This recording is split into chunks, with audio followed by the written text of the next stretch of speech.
নমস্কার, কেমন আছেন আপনারা সবাই? আশা করি প্রত্যেকে খুব ভালো আছেন। আপনাদের ভালোবাসা এবং আশীর্বাদে আমিও খুব খুব খুব ভালো আছি। আপনাদের সকলকে স্বাগত জানাই সৃষ্টি ভিলেজ ব্লগে। তো এখন সন্ধে হয়ে গেছে, আমি চলে এসেছি আমার এই রান্নাঘরে চা বানানোর জন্য। আজকে আমি আর ছেলে দুজনে চা খাবো। মেয়ে বাড়িতে নেই, ও স্কুলে গিয়েছিল, তো সেখান থেকে ওর শরীরটা একটু অসুস্থ হওয়ায় ওর মামার বাড়ি চলে গেছে। তো আমার বাড়ি থেকে স্কুলটা অনেকটা দূরত্বে, কিন্তু ওর মামার বাড়ি থেকে স্কুলটা অনেকটাই কাছে। সেই জন্য ও স্কুল থেকে ওর মাসিমণিকে, মানে আমি যাওয়ার সময় বলে দিয়েছিলাম যে শরীর যদি খুবই অসুস্থ লাগে তো মাসিমণিকে ফোন করে নিবি, মাসিমণি এসে তোকে নিয়ে চলে যাবে। তো শরীরটা ওর একটু বেশি অসুস্থ হওয়ায় ওর মাসিমণিকে ফোন করেছিল, তো ওর মাসিমণি এসে ওকে নিয়ে গেছে। ওকে যাওয়ার সময় না বলেছিলাম যে যাস না, কিন্তু শোনে না, ও গিয়েছে জোর করে। তো সে যাই হোক, তখন তো চা আমি বসিয়ে দিয়েছি, আমি আর ছেলে দুজনেই চা খাবো। আর আজকে এই নতুন শাড়িটা পরেছি কারণ গরম পড়ে যাচ্ছে এখন, হালকা হালকা গরম। যখন বেশি গরম পড়ে যাবে তখন কী হবে, নতুন শাড়ি পরার সময় একটু কষ্ট হবে।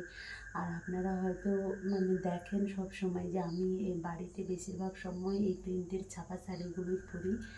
তো সেই জন্য আজকে এই শাড়িটা কম গরম আছে এখন পরে নিয়েছি। একটু এই কম গরমে পরে নিলে যখন বেশি গরম পড়বে তখন আর এই শাড়ি পরতে কষ্ট হবে। কারণ নতুন শাড়ি একটু, এই প্রিন্টের শাড়িগুলো একটু খড়খড়ে টাইপের হয়, তো সেই জন্য তখন যখন প্রচণ্ড গরম পড়ে তখন পরার সময় প্রচুর সমস্যা। আর আমি যেহেতু মেয়েকে প্রত্যেক দিন ছাড়তে যাই, ওকে স্কুলের বাসে তুলতে যাই, আনতে যাই, সেহেতু শাড়ি তো আমার লাগে। তো সেই জন্য ভাবলাম তো একটু একটু করে শাড়ি ভেঙে রাখি।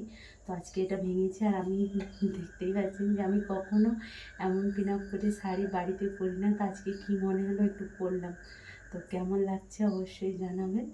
তো আর হ্যাঁ, এই চায়ের একটা ঘটনা আছে, কাহিনী আছে, যা হচ্ছে, তো আমি যখন বিয়ে হয়ে নতুন এই বাড়িতে আসি, এই বাড়ির কেউ চা খেত না। তো কিন্তু আমার বাবার বাড়িতে সবাই চা খেত। আমার বাবা, দাদা, কাকু এরা তো সকালবেলা উঠে দোকানে যেত।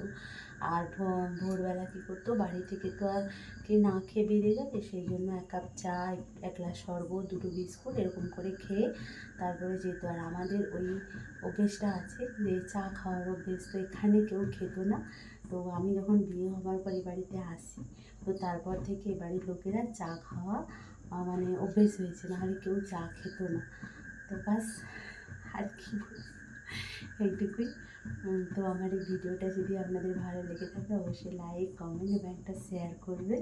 তো ততক্ষণ আপনারা ভালো থাকুন, সুন্দর থাকুন, সুস্থ থাকুন, বাস এইটুকুই। টাটা।